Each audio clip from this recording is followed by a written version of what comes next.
Okay, bismillahirrahmanirrahim. Assalamualaikum warahmatullahi taala wabarakatuh kepada semua pelajar form 1 sekalian. Okay, so welcome back to school lah. Okay, so kita dah pun dah orang kata cuti lebih kurang seminggu lebih. So minggu ini, okay, mungkin di kalangan kamu dah mulalah buat persiapan untuk datang ke sekolah ni lah secara bersemuka. Alright. So kamu ada dalam berbaki masa lagi beberapa hari ni untuk buat persiapan lah. So saya mengharapkan apa sahaja homework yang cikgu kamu dah bagi sebelum ni kamu dapat siapkan dalam minggu ni sebelum kamu datang semula ke sekolah. Alright. So untuk kelas hari ini kita akan tengok kepada bab 4 kita, dia pembiakan. Okay, kita akan sambunglah kita punya perbincangan dalam bab 4 pembiakan, di mana kita akan pergi kepada subtopik 4.4 berkenaan dengan persenyawaan dan juga kehamilan. Okay, so seimbas lalu apa yang kita dah belajar pada kelas yang lepas sebelum cuti itu, di mana kita telah pun melihat berkenaan dengan kitaran head. Okay, dalam subtopik 4.3, di mana apakah itu head. Okay, apakah fasa-fasa yang terdapat dalam satu kitaran head, iaitu kita ada fasa head, fasa pemulihan, kita ada fasa subur dan juga fasa prahead, dan apakah yang berlaku dalam setiap fasa-fasa tersebut. Alright. Dan apakah kepentingan menjaga kebersihan dalam ketika kitaran head dia sedang berlaku. Okey, dan apakah implikasinya jika kitaran head ni tidak stabil. Okey, terutamanya kepada kesihatan wanita tersebut. Okey, dari segi apa? Kemandulan, kesukaran merancang keluarga dan juga masalah kesihatan yang berpanjangan. Okey. So, hari ini kita tengok kepada tentang persenyawaan dan juga kehamilan. Okey, apakah itu persenyawaan? Okey. So, bila kita sebut perkataan persenyawaan, ianya merupakan satu proses percantuman di antara nukleus sperma dengan nukleus ovum. Okay, basically pencantuman di antara nukleus sperma iaitu gamet jantan dengan nukleus ovum iaitu gamet betina, okay, akan menghasilkan satu individu yang baru. So itu ialah proses persenyawaan. Okay, so selalunya kalau kita ingat balik, persenyawaan yang ada dua jenis, persenyawaan luar dan juga persenyawaan dalam. Okay, so the moment sahaja sperma bagi gamet jantan ini bercantum dengan ovum iaitu gamet betina dan berlakunya percantuman di antara kedua-dua nukleus bagi sel-sel tersebut, maka itulah proses persenyawaan. Dan bila berlakunya proses persenyawaan, maka akan terbentuklah satu individu baru yang akan membawa kepada proses yang seterusnya iaitu kehamilan, ataupun pregnancy. Alright. So untuk berlakunya, untuk menghasilkan kehamilan ini, first thing kita mesti ada apa? Individu lelaki dan juga individu perempuan lah. Okay, biasanya suami dan juga isteri. Okay, so bila suami dan isteri ini dia bersama, maka sperma daripada suami ini dia akan memasuki dalam sistem pembiakan isterinya melalui faraj. Okay, dan kemudian sperma ini dia akan berenang. Okey, dia akan berenang untuk sampai ke mana? Ke tiub falopio. So dalam tiub falopio itu pada masa yang sama juga ovari, okey, bagi isteri tadi akan melepaskan ovum iaitu gamet betina dan dia akan dibawa pergi ke dalam tiub falopio. So tiub falopio ini merupakan tempat perjumpaan di antara gamet jantan dan juga gamet betina iaitu sperma dan juga ovum. Okey, so sperma dia akan berenang kepada ataupun ke arah ovum tersebut dan dia akan mula bersaing. Okay, sebab sperma ni dia banyak, dia bukan sekali keluar dia seekor-ekor, dia mungkin berjuta-juta ekor sel sperma ini yang akan cuba untuk mensenyawakan satu sel ovum. So sperma yang berjaya untuk merentasi, yang berenang, okay, daripada faraj sampailah kepada tiub falopio, apabila mereka bertemu dengan ovum, mereka akan melekat pada bahagian luar ovum. Okey, kena ingat, kalau kamu ingat balik, ciri-ciri ovum ini dekat luar tu ada lapisan jelly yang sangat-sangat tebal dan sukar ditembusi. So the moment sperma ini melekat pada bahagian luar ovum tersebut, maka dia memerlukan lebih lagi tenaga ataupun the push factor itu untuk menembusi lapisan jelly dalam di sekeliling ovum tersebut. Okay, sperma yang berjaya menembusi lapisan jelly itu dan seterusnya berjaya menembusi sel membran bagi ovum tersebut.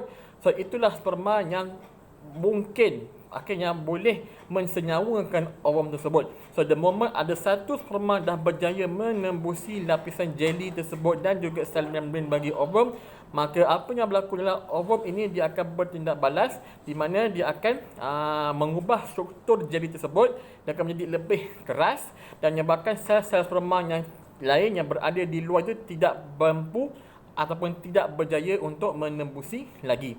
Okey, so satu sperma sahaja yang akan diizinkan untuk mensenyawakan satu ovum. Okey. Once dia dah masuk dan dia akan sperma ini dia akan melepaskan dia punya nukleus daripada kepalanya, dan nukleus tersebut dia akan bercantum dengan nukleus dalam sel ovum tadi, maka berlakulah persenyawaan. Okey, so bila berlaku persenyawaan, maka gamet tadi dia akan membentuk satu sel baru. Okey, so selepas berlakunya persenyawaan dia akan berubah menjadi satu zygote. Okey, so zygote inilah hasil daripada persenyawaan di antara sperma dan juga ovum. Okey, dan zygote ini dia akan mula membahagi dan juga membahagi sehinggalah dia menjadi satu lagi struktur yang dipanggil sebagai embrio. Okey, dan embrio ini dia akan masuk ke dalam ruangan rahim dan dia akan menempel pada dinding rahim ataupun uterus. Okey, so ini ialah proses berlakunya persenyawaan. Okey, so daripada berlakunya proses persenyawaan tadi, okey, dia ada fasa-fasa dia. Okey, ada fasa-fasa dia. So seperti mana kamu maklum, seorang wanita dia akan mengandung lebih kurang kira-kira 38 minggu plus minus. Okey, so seorang wanita mengambil masa lebih kurang 38 minggu, ataupun mungkin kalau kita shortcutkan lebih kurang 9 bulan. Okey, berlakunya tempoh kehamilan. Okey, so dalam tempoh itu ada beberapa perubahan yang kita boleh dapati pada embrio tadi. Okey, so kita boleh tengok bergantung kepada pecahan minggu-minggunya. Alright, so kita tengok pada minggu yang pertama hingga minggu yang keempat, apa yang berlaku. So buka buku surat 109 buku teks kamu, kita tengok sama-sama. Alright, so pada minggu pertama hingga minggu yang keempat, so apa yang berlaku pada embrio tadi ialah tangan dan kaki akan mula terbentuk. Okey, so tangan dan kaki akan mula terbentuk, dan pada ketika ini embrio itu dia mempunyai ekor yang kecil. So kita dulu ada ekor. Okey, so dalam rahim ibu kita, pada minggu pertama hingga minggu keempat, tangan akan mula tumbuh, kaki akan mula tumbuh, dan ketika itu kita masih lagi ada ekor yang kecil. Kemudian bila masuk minggu yang ke-7 hingga minggu yang ke-9, kita akan dapati hidung, telinga dan juga jari kita akan mula kelihatan. Okey, dan seterusnya pada minggu ke-10 hingga minggu ke-19, apa yang kita akan dapati ialah embrio ini akan mula kelihatan seperti bayi. Okey, di mana dalam tempoh antara 10 hingga 19 minggu ini, embrio ini kita akan panggil dia sebagai fetus. Okey, sebab dia dah mula hampir sempurna seperti bentuk manusia. Okey, maka kita akan panggil embrio ini sebagai fetus.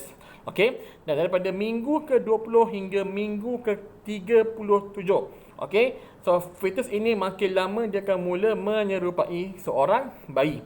Okey, so ketika ini apa yang kita lihat ialah jantung dah pun berdegup, dah ada pergerakan. Okey, so bayi ini dah mula bergerak, fetus ini dah mula bergerak, dah mula menandang dan sebagainya. Okey, dan pada minggu ke-38 hingga minggu ke-40, okey, fetus sudah pun terbentuk dengan lengkapnya, dan badan fetus ini akan mula berputar sehingga kepalanya menuju ke arah pelvic ataupun ke arah cervix tadi, dan dinding uterus yang berotot tadi akan mula contract, akan mula mengecut dengan kuat. Okey, dan kita akan dapati ialah amnion. Okey, kita akan tengok apakah itu amnion. Amnion akan mula pecah dan bendalir amnion akan mula dibebaskan. Okey, dan akhir sekali berlakulah proses kelahiran di mana fetus akan ditolak keluar daripada uterus melalui faraj dan seterusnya keluar daripada badan menjadilah seorang bayi. Okey, so inilah proses persenyawaan, kehamilan dan juga kelahiran. Okey, so kalau kita tengok dalam rahim tu, okey, struktur bagaimana daripada embrio membesar menjadi fetus. Okey, dan bagaimanakah ianya boleh muat dalam rahim yang kecil itu, dan apakah struktur-struktur yang terdapat dalam ruangan rahim tersebut ketika berlakunya kehamilan. Okey, so pada muka 110 buku teks kamu, kita akan tengok beberapa struktur yang terdapat dalam rahim tersebut yang sangat penting dalam memastikan kehamilan itu sempurna, sehinggalah berlakunya kelahiran. Okey, so dekat situ kita tengok yang pertama kita ada placenta. Okey, so placenta ni orang Melayu panggil uri. Alright, So plasenta ini terbentuk daripada tisu ibu dan juga tisu embrio. So dia gabungan. Selepas berlakunya penempelan embrio, maka tisu embrio ini dan juga tisu daripada ibu, dia akan mula membentuk satu struktur bernama plasenta.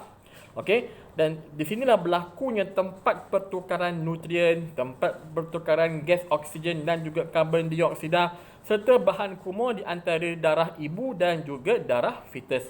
Okey, so inilah kepentingan plasenta. Dan plasenta ini dihubungkan kepada fetus melalui satu tali pusat. Okey, so tali pusat inilah tiub penghubung, okay, yang menghubungkan antara fetus dengan plasenta tersebut. Dan dalam tali pusat ini terdapat saluran darah, okay, yang sangat penting untuk mengangkut darah daripada ibu ke fetus dan juga fetus ke ibu. Dan berlakulah pertukaran nutrien dan juga bahan-bahan buangan yang lain. Okey, seterusnya kita tengok, okey, dekat uterus tu, di luarnya adalah dinding yang berotot, dinding uterus yang kita panggil sebagai myometrium. Okey, so dinding uterus ini dia sangat-sangat berotot, okey, dan di sinilah berlakunya proses penempelan embrio dekat dinding rahim tersebut, dan embrio ini akan mula berkembang menjadi fetus. Alright, so bagaimana bayi ini dia boleh survive, okey, dalam dalam rahim ibunya berjalan, ibunya mungkin orang katalah berjalan dan sebagainya kan. So dia mungkin akan berlakunya gegaran dan sebagainya. Sebagaimana Tuhan ni dia mencipta kita punya sistem pembiakan ini dengan cantik, dan untuk mengelakkan bayi tersebut cedera. Okey, so adalah satu cecair yang dipanggil sebagai bendalir amnion. So bendalir amnion ini dia terhasil daripada air kencing bayi itu tersendiri. Okay, so fetus dalam rahim pun dia akan kencing. So air kencing itulah yang akan menghasilkan bendalir amnion. So dia bertindak sebagai cushion, okay, untuk menyerap sebarang gegaran dan mencegah fetus daripada sebarang kecederaan. Itu kepentingan bagi bendalir amnion. Dan bendalir amnion ini terdapat dalam satu kantung khas yang dipanggil sebagai amnion. So amnion ini merupakan satu membran yang membentuk pundi dan mengandungi bendalir amnion. Okey, dia macam amniotic sac lah. Alright. Dan last sekali ialah fetus lah yang paling penting. Okay, itulah yang terdapat dalam sistem rahim seorang wanita ketika berlakunya kehamilan. Okay, so ini basically secara kasar lah berkenaan dengan persenyawaan kehamilan dan juga kelahiran. Okey, dan apakah faktor-faktor yang boleh mempengaruhi perkembangan fetus dan bayi? Okey, so antara faktor yang paling utama, okey, ialah faktor nutrien. So ketika seorang ibu mengandung, paling penting nasihat yang kita akan bagi kepada ibu itu ialah pengambilan nutrien yang seimbang. Okey, so pada peringkat awal kehamilan biasanya doktor akan bagi suplemen, iaitu seperti vitamin B kompleks, okey, vitamin C, okey, zat besi, okey, iron dan sebagainya. So ini yang sangat penting untuk pertumbuhan fetus. Okey, dan kemudiannya kita akan nasihatkan ibu yang mengandung untuk mengamalkan diet yang seimbang. Okey, di mana ibu mengandung ini jika dibandingkan dengan wanita yang tidak mengandung, okey, so dia memerlukan 2 ataupun 3 kali ganda nilai jumlah kalori satu hari berbanding dengan wanita dewasa yang tidak mengandung. Okey, di antara contohnya kat sini, wanita hamil memerlukan lebih kurang 11,592 kilojoule kalori berbanding dengan wanita yang tidak hamil yang hanya memerlukan sekadar 9,450 kilojoule kalori satu hari. So dia agak double lah lebih kurang. Okey, dia punya pengambilan karbohidratnya ataupun sumber tenaganya. Okey, sama juga peningkatan pengambilan vitamin A, okey, zat besi iaitu ferrum, okey, protein, kalsium dan juga vitamin C sangat-sangat penting. So pengambilan nutrien ini perlu ditambahkan sebab apa sekarang ini fetus ni kalau kita nak cakap kasarnya ibarat seperti parasit. Okey, so apa sahaja yang mak dia ada dia akan ambil. Okay, so untuk mengelakkan ibu ini mengalami masalah kekurangan nutrisi, maka pengambilan nutrisinya ketika hamil ialah 2 ataupun 3 kali ganda daripada yang biasa supaya dapat berkongsi dengan fetus tersebut. Alright, so makanan-makanan yang biasa seperti sumber-sumber serat, sumber-sumber ferrum, okay, sumber karbohidrat dan juga protein, dan sumber asid folik yang merupakan vitamin B kompleks dan sebagainya sangat-sangat perlu dan penting ditekankan. Okay, kita selalu akan nasihat kepada ibu, okay, ambil makanan dalam kuantiti yang kata jangan terlalu banyak tapi kerap. Mungkin satu hari tu makan dalam 5 ke 6 kali tapi dalam kuantiti yang sederhana. Okey, jika dia ambil terlalu banyak boleh menyebabkan obesiti pada ibu mengandung dan boleh menyebabkan risiko untuk mendapatkan kencing manis ketika mengandung. Okey, so ini antara makanan lah yang paling penting kita nak jaga, okey, untuk memastikan kesihatan ibu dan juga anak itu dalam keadaan yang optimum. Okey. Kemudian pada masa yang sama juga kita selalu nasihatkan kepada ibu-ibu yang mengandung ini untuk tidak merokok. Okey, sekarang kita tengok merokok dengan wanita ni benda yang dah biasa, okey, bukan lagi benda yang asing. So ketika mengandung, ibu-ibu ni dinasihatkan tidak merokok, tidak mengambil alkohol dan juga dadah yang boleh membahayakan kesihatan bayi tersebut. Okey, so jika ibu itu mengandung ibu itu merokok ketika mengandung, antara risiko ataupun kesannya kepada fetus tadi, pertama, bayi yang dilahirkan berkemungkinan bersaiz kecil. Yang kedua, risiko kematian bayi semasa kelahiran adalah tinggi. Yang ketiga, bayi yang dilahirkan berkemungkinan mempunyai masalah cacat sama ada fizikal maupun pada cacatan minda. Yang keempat, bayi berkemungkinan dilahirkan pramatang. Yang kelima, keguguran fetus mungkin berlaku. So, ini risiko ataupun kesan jika merokok ketika hamil. Jika mengambil arak ataupun alkohol ketika mengandung, risikonya ialah paling utama ialah bayi berkemungkinan lahir dengan mengidap satu sindrom iaitu sindrom alkohol fetus. Okey, dan mana sindrom ini dia akan menyebabkan bayi yang dilahirkan itu beratnya adalah kecil, saiz ukuran kepalanya pun adalah kecil, terencat akal dan rupa parasnya cacat. So itu contoh-contoh ciri-ciri bagi bayi yang dilahirkan dengan sindrom alkohol fetus. Alright. Dan jika ibu itu mengambil dadah seperti heroin dan sebagainya ketika mengandung, masalahnya fetus ini berkemungkinan cacat. Okey.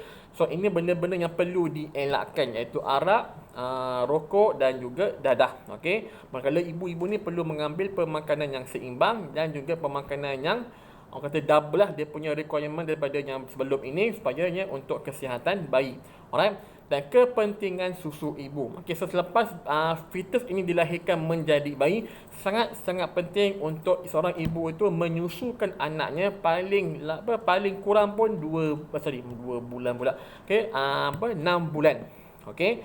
Paling minima 6 bulan. Okey, 6 bulan menyusukan ibu. Okey, strict breast milk. Okey, bukannya ada tambahan susu formula, tidak.